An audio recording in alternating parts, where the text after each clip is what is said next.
현재 일본에서는 한국의 계엄 사태로 인해서 후진국이 되어갈 가능성이 크다면서 역시나 아시아에서는 일본이 선진국 역할을 감당할 수밖에 없다는 반응이 나오고 있습니다. 하지만 트럼프 정부에서는 오히려 한국 사태를 빠르게 마무리하기를 바라고 있으며 한국과 다양한 사업은 물론이며 G7 편입 등 빠른 조치를 발표해 일본을 뒤집어 놓고 있습니다. 현재 일본의 예상과는 다르게 왜 미국은 계엄 사태 이유를 바라보고 일본을 패싱하려는지 보겠습니다. 트럼프가 대통령 집무 시 일본에 한국을 G7에 편입하자고 강력하게 제안할 것이라는 예상이 나옵니다. 실제 트럼프 일기 때 당시 코로나 팬데믹으로 G7 회의를 연기한 트럼프는 한국을 이후 초청했습니다. 또한 트럼프는 물론이며 영국 총리 등 한국이 반드시 G7의 초청국으로 와야 한다고 강조했습니다. 하지만 미국 정부는 G7으로 한국이 나아가는 데 있어 가장 반대하는 것이 일본임을 잘 알고 있기 때문에 바이든 정부에서는 굳이 이러한 일을 추진하지 않으려 했다는 기조가 강했다는 것입니다. 하지만 트럼프 때는 강력한 비즈니스 논리를 바탕으로 G7을 확대하여 한국과 호주를 포함할 가능성이 크며 트럼프는 아시아에서는 한국을 사실상 G7의 주요 대상국으로 여길 것이라는 관측이 나옵니다. 유럽에서도 한국이 지난 10수년간 G7의 지위에 맞는 일들을 해왔다고 하는데 방사는 물론이고 조선업 건설 등 전세계 기여도 평가에서 한국이 일본을 제끼고 압도적이었다고 하는데요. 블룸버그에 따르면 한국의 기업들은 특히 미국 정부에 큰 주목을 끌며 협력을 원한다는 보도를 했으며 결국 대한민국의 기업들의 글로벌 리더격의 활동이 한국을 G7 지위에 올려놓았다는 평가를 했습니다. 트럼프 참모진을 비롯 왜 그런 평가가 나오는지 이에 관해서 다시 한번 총정리해보도록 하겠습니다. 현재 한국 기업들의 놀랄 프로젝트와 심지어 전세계에 기여하는 G7급의 일들을 살펴보겠습니다. 현재 한국에서 발표된 자료 때문에 주변국은 물론 유럽조차 크게 놀라는 상황이 등장했습니다. 최근 한국은 안 그래도 서방 선진국들을 비롯해서 전세계 많은 국가들로부터 관심을 받고 있습니다. 이들은 하나같이 작은 국가인데 어떻게 그렇게 저력 있는 일들을 해나가는지에 대한 의문을 표합니다. 특히 지난 팬데믹 기간 동안 한국은 그야말로 서방의 선진국들에게 집중된 관심을 받았는데 실제 거의 매일 미국, 독일, 영국 등의 주요 언론에 스포트라이트를 받으며 한국의 이름이 오르내렸습니다. 게다가 최근에는 한국의 국방 능력이 나토를 비롯한 유럽 및 서방, 남미, 동남아에도 각광을 받고 있습니다. 러시아 때문에 극도로 중차대한 분위기의 유럽에서 한국의 위상은 판이하게 달라진 모습이었습니다. 현재 유럽에서는 강대국의 척도를 경제력은 물론이지만 국방력의 여부가 어느 때보다도 중요하다고 평가하는데 일각에서는 팬데믹에 이어 K-방산까지 한국은 계속 앞서가고 있다는 평가를 받고 있는 국면인데요. 그런데 이 가운데 일단 미국이 가장 중요하게 생각하는 것은 바로 패권 싸움이라고 할 수 있습니다. 트럼프는 집권 1기에 중국과 무역전쟁을 시작했고 2기 때에는 중국의 관세를 60%를 매기려 합니다. 그런데 결정적으로 미국에서는 군사 부분에서 태평양 패권을 지켜나가는 상황을 원하고 있습니다. 중국에 압도적으로 누를 수 있는 해군력이 필요하나 그러지 못해서 늘 이것이 걱정이었던 것이며 미 정치의 중심가 워싱턴 싱크탱크에서는 미국의 해군에 대한 회법을 내놓아야 한다고 강조했던 것이죠. 그런데 이 상황에서 미 주요 매체 CNN은 미국의 군사 전문가들과 정밀 분석을 했는데요. 미 해군에 따르면 워싱턴은 중국이 갖지 못한 무언가를 가지고 있다고 전하고 있습니다. 그러면서 한국은 바다에서 가장 높은 스펙의 저렴한 하드웨어를 가진다 강조합니다. 따라서 한국 혹은 간혹 일본에서 선박을 구매하거나 심지어 조선소에서 미국 설계 선박을 건조하는 것도 중국과의 격차를 좁히는 비용, 효율적인 방법이 될 수 있다고 그들은 재차 강조하는 것인데요. 그런데 여기서 미국은 구체적인 한국의 스펙과 콕 집어 세종대왕급 함정을 언급하고 있습니다. 우선 미 싱크탱크 연구원 블레이크 헤르징거에 따르면 확실히 중국 상대가 된다라면서 양국은 미국과 상호 방위 조약을 맺고 있는데 왜 미국은 그들과 협력하여 중국을 능가하지 않느냐고 반문합니다.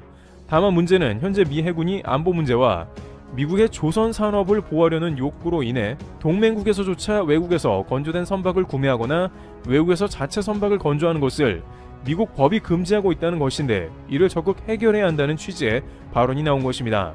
실제 최근 미국은 1950년 한국 전쟁 중에 만들어진 국방물자 생산법을 긴급 발동하기도 했는데 이는 미 대통령이 국가 안보를 위해 필요하다고 판단되는 물품을 생산기업의 손실 발생 여부와 무관하게 우선 조달할 수 있도록 규정하는 법안으로 그만큼 미국의 군사 물자가 시급하다는 겁니다.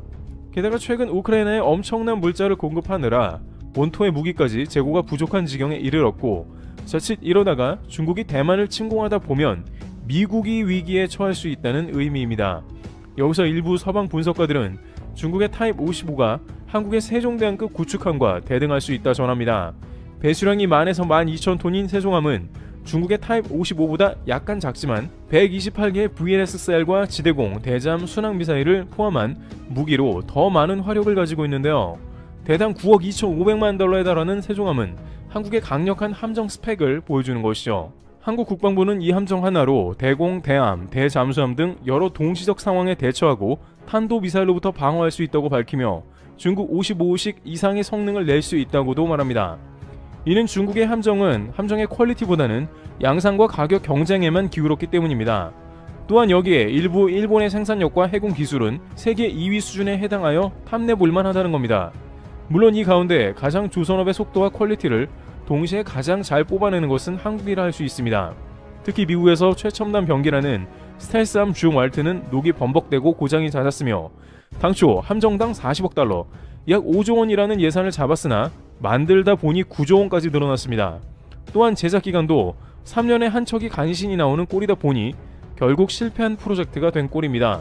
여기에 미국의 5천억가량 하는 연안 함정은 수명의 3분의 1조차 못 채우고 줄줄이 퇴역합니다. 반면 한국의 세종대왕함은 1조 원가량이며 중국의 함정을 최전선에서 상대하고 있다는 것이고 한국 조선소의 퀄리티와 여러가지 상황을 봤을 때 이제 미국에서 부탁하지 않을 이유가 없다는 겁니다. 미국의 자국 사업을 살리는 것보다 당장 한국에 아웃소싱하는 게 훨씬 이득이라는 주장입니다. 중국 해군을 상대하기 위해서 미국은 당장 한국의 조선소에 대형 발주를 해야 한다는 주장이 나옵니다. 군사 전문가 헤르징거에 따르면 한국은 납기를 맞추고 고품질의 선박을 생산해내고 있다면서 미국은 납기는 물론 고품질 선박조차 생산하는 능력을 모두 잃었다고 경고하고 있습니다. 훌륭한 동맹을 두고 중국의 해양 패권을 내주느냐 하는 문제가 미국에 대두되고 있는 것입니다. 게다가 일본은 비용 면에서 한국에 비교가 안 될 정도로 비싼 것으로 드러났는데 이지스함의 건조 비용이 4천억엔 약 4조 원을 쏟아부어야 미국의 요구 조건을 맞출 것이라고 한 겁니다. 산케이 신문에 따르면 일본의 이지스 시스템 탑재 군함의 건조 비용이 원화로는 한 척당 3조 6천억 원가량으로 당초 비용이었던 2조 2천억 원을 훨씬 뛰어넘는 것으로 파악되면서 일본조차 당황한 상황이 도래한 것입니다. 일본은 애초 북한의 탄도미사일 위협 등에 대비한다는 명목으로 육상 미사일 요격 체계인 이지스 어쇼어의 도입을 추진했지만 기술적인 이유로 백지화하고 이지스 시스템 탑재함 2척을 건조하기로 했는데 기존 체계보다 크게 업그레이드도 되지 않은 건조함의 가격이 급상승해버린 모습입니다. 이는 최근 전 세계적인 인플레이션으로 인한 각종 비용 상승과 다양한 원인이 적용되었습니다만 한국에서는 이지스 구축함의 건조 비용이 1조 2천억 원 정도로 제작되었던 것에 비해 훨씬 비싼 것이죠. 물론 여기에 무기체계나 로키드 마틴사의 스파이7 레이더가 포함돼 가격이 크게 올랐다고는 하지만 그래도 너무 과하게 비싼 게 아닌가 하는 의견이 제기되면서 한국과 비교가 되는 상황인 것이죠.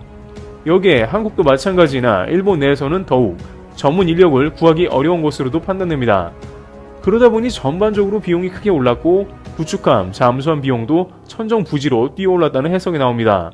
물론 한국도 무조건 수주를 위해 단가를 후려치는 건 안 되겠으나 다소 유리해졌다는 의견도 나옵니다. 한국은 적절한 가격에 훌륭한 품질을 뽑아내는 가성비 국방으로 이제 해군까지 가능성이 높아지는 상황인데요. 그런데 이러한 국방 요구에 더해서 도널드 트럼프 대통령 체제에서 구미를 당기는 것이 있습니다. 바로 석유 생산과 이를 수출해내는 능력을 대한민국이 극대화한다는 점입니다. 바이든 정부는 친환경을 추진했으며 셰일가스나 기타 부분은 환경 파괴로 많이 지체된 게 사실이지만 엄청나게 매장된 셰일가스를 전 세계로 팔아 넘기는 게 트럼프의 오랜 염원이었고 이는 중단되어 왔습니다. 트럼프가 당선 뒤 한국을 가장 먼저 언급한 것도 반도체가 아니라 바로 이 셰일가스를 나르는 조선업에 대한 도움 요청이죠.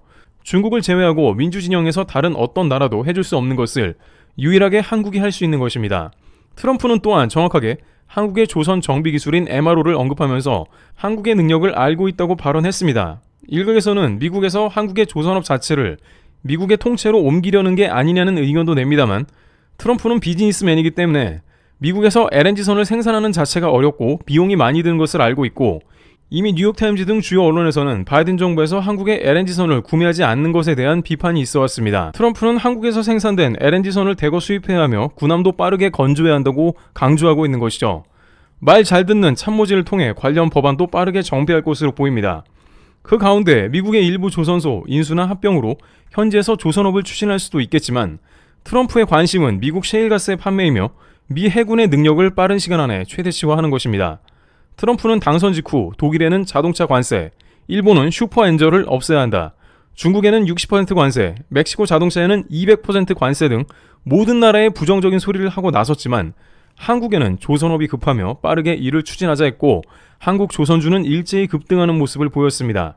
따라서 이런 국면에서 다른 나라와는 달리 미국에 해줄 게 많은 한국에 무조건 강압적인 딜을 제시할 수는 없을 것입니다. 작은 나라임에도 조용히 자신의 실력을 갈고 닦아 조선과 방산에서 최고 자리를 향하는 대한민국에 트럼프 제2 집권시를 맞아 그러한 요소들이 한국을 다른 나라에 비해 크게 보호할 것으로 예상됩니다. 결국 이러한 흐름 가운데 트럼프 정부는 대한민국을 G7에 포함하려 할 것이라는 의견이 나오고 있습니다. 일본과는 큰 격차와 기여도를 보여주는 대한민국이 G7에 포함될지 귀추가 주목되고 있습니다. 트리블TV였습니다. 감사합니다.